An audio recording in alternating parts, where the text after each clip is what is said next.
एक बड़ी पुरानी कहावत है, कहते हैं समर्थ को नहीं दोष गोसाई।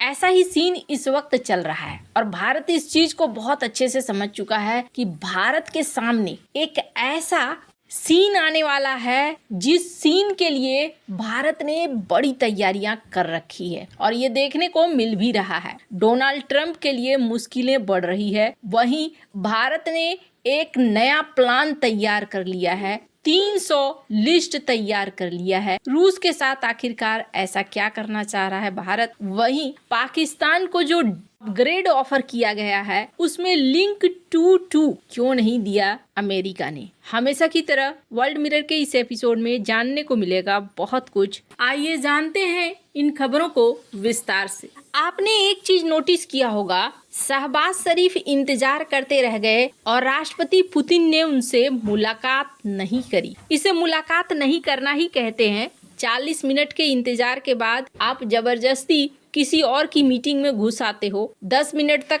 बातचीत होती है, खड़े रहते हो और फिर चले जाते हो। तो ये एक बेइज्जती ही है जिसे रूस ने किया और ये करके साबित किया कि तुम्हारा लेवल कहाँ तक है। ऐसा नहीं है कि रूस और पाकिस्तान में व्यापार नहीं होता है या कुछ प्रोजेक्ट्स वगैरह पर बातचीत नहीं होती है, सब कुछ होता है, लेकिन रूस ने भारत का वो भरोसा जीता है जिसके तहत भारत जानता है कि भले बैठकें हो रही है, भले युद्धाभ्यास हो रहे हैं, लेकिन रूस कभी भी हमारे खिलाफ उस तरीके से नहीं जाएगा जिस तरीके से अमेरिका जा सकता है। हालांकि अमेरिका की बात करें तो फिलहाल ये देखने को मिल रहा है कि ट्रेड वार्ता तो हुई, पीएम मोदी ने डोनाल्ड ट्रंप को फोन भी किया, लेकिन डोनाल्ड ट्रंप अभी टस से मस नहीं हो रहे हैं क्योंकि भारत ने अमेरिका के जीएम प्रोडक्ट को पूछने से कथित तौर पर इनकार किया है। स्क्रीन पर इस आर्टिकल को देख सकते हैं जिस आर्टिकल में ये बातें हो रही है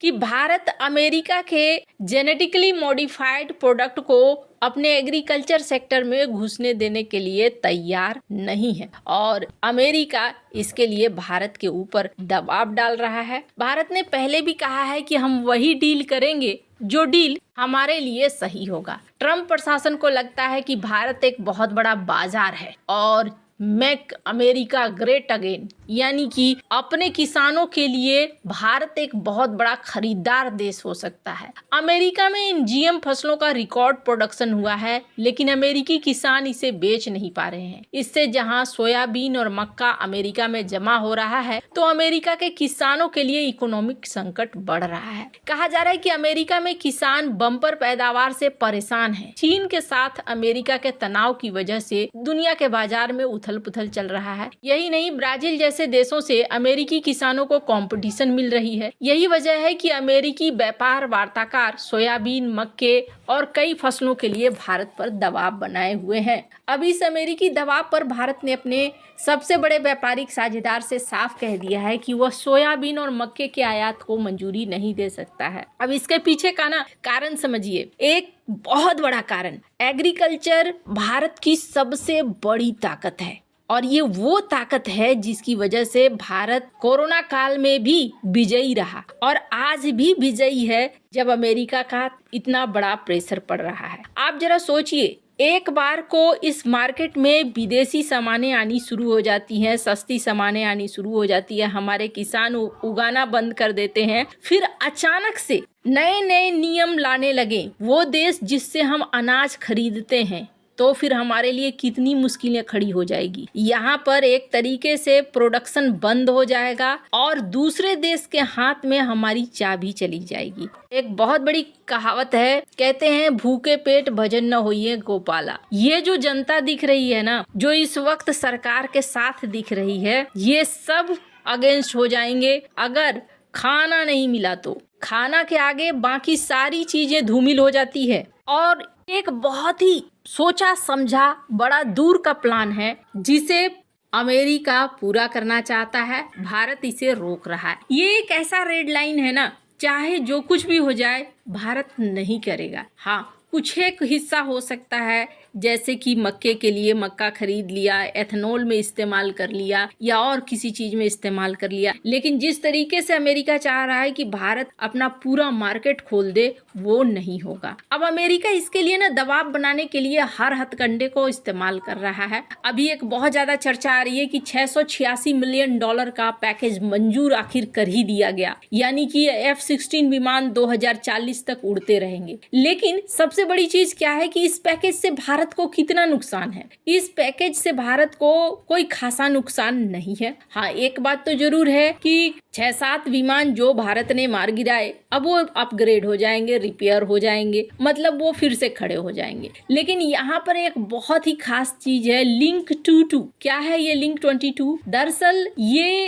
एक ऐसी टेक्नोलॉजी है जो बहुत तेज चलती है, जाम करना इसे मुश्किल होता है और बहुत दूर से ये काम कर लेती है। पूरी लड़ाई की तस्वीर रियल टाइम में दिखाती है, कौन दोस्त है कौन दुश्मन है, सब कुछ साफ है। अब F-16 जब अपग्रेड कर रहा है तो अमेरिका पुरानी तकनीक को दे रहा है, यानी लिंक 16 एक ऐसा टेक्नोलॉजी जिसमें मैं कहाँ हूँ, मेरे पास कितना ईंधन है, मेरे हथियार क्या हैं, लेकिन ये सिग्नल आसानी से जाम किया जा सकता है और दुश्मन पता लगा सकता है कि सिग्नल कहाँ से आ रहा है। ये तकनीक 30 से 35 साल पुरानी है। अमेरिका ने पाकिस्तान को ये तकनीक अभी नहीं दी है और ना ही देगा, क्योंकि बहुत कम देशों को उसने ये तकनीक दी है। अब सवाल उठता है, क्या भारत के पास है? नहीं, ये भारत के पास भी नहीं है। लेकिन भारत का अपना वायु लिंक है जो जैम प्रूफ है और नाविक पर काम करता है, यानी कि भारत का अपना GPS सिस्टम। इसके अलावे भारत ने इजराइल की कंपनी राफेल के साथ मिलकर बनाया है बेनेट R। ये सुखोई तेजस में लगा हुआ है। इससे सुरक्षित वॉइस, डेटा और वीडियो शेयरिंग होती है। तो भारत का सिस्टम पूरी तरीके से मजबूत है। पर ये सारा काम जो पाकिस्तान के साथ कर रहे हैं ट्रम्प, क्यों कर रहे हैं? पाकिस्तान के साथ ट्रम्प जो कर रहे हैं सिर्फ भारत को चिढ़ाने के लिए और भारत को दबाव में लाने के लिए कि भारत उनकी बातों पर चले और व्यापार वार्ता फाइनल हो जाए। दुनिया को ये दिखलाना चाहते हैं डोनाल्ड ट्रम्प। अब बात ना थोड़ी ईगो वाली हो गई है कि मैं वो डील मेकर हूँ जो किसी को भी झुका सकता हूँ। लेकिन यहाँ पर भारत क्या प्लान कर रहा है? भारत ये प्लान कर रहा है कि मैं क्रीमिया वाली गलती नहीं करूंगा। एक समय साल 2014 में जब क्रीमिया पर कब्जा हुआ रूस का, तो दुनिया ने प्रतिबंध लगा दिया और चाइना ने क्या किया, धड़ाधड़ अपनी कंपनियों को भेजना शुरू कर दिया। जब अमेरिकन कंपनियां निकल रही थी वहां से, तब चाइना की कंपनियां वहां घुस रही थी। आप चाइना के साथ ना एक चीज और देखेंगे, चाइना प्रतिबंधों को नहीं मानता है। चाहे चोरी से लेना हो चाहे सामने से लेना हो, वो वही करता है जो उसकी इकोनॉमी के लिए जरूरी है। ईरान के ऊपर प्रतिबंध लगे, उसने ईरान से तेल खरीदा। वेनेजुएला के ऊपर प्रतिबंध लगे, वेनेजुएला से तेल खरीदा, अपनी इकोनॉमी को बरकरार रखा। रूस के साथ लगे, रूस से भी खरीदारी करी। क्रीमिया में उस समय भारत ने एंट्री नहीं ली, भारत की कंपनियों ने एंट्री नहीं ली, लेकिन चाइना ने भर कर अपनी कंपनियों को भेजा। भारत इस चीज से सीख चुका है कि सबसे पहले अपना घर मजबूत करो और भारत ने वही फॉर्मूला अपनाया है। अपनाते हुए भारत ने 300 प्रोडक्टों की लिस्ट बनानी शुरू कर दी है। कई कंपनियों के साथ अब रूस के साथ बैठकें चल रही है ताकि भारत और रूस दोनों मिलकर अपनी कंपनियों को एक दूसरे के जगहों पर भेज सकें। डिफेंस के समझौते, इसके अलावे प्रोडक्ट के समझौते हो सकें। वैसे आपको क्या लगता है, भारत इस बार सही तरीके से चल रहा है या नहीं? कमेंट कर अपनी राय जरूर बताएं। जल्द मिलते हैं अगले वीडियो में नई खबर के साथ।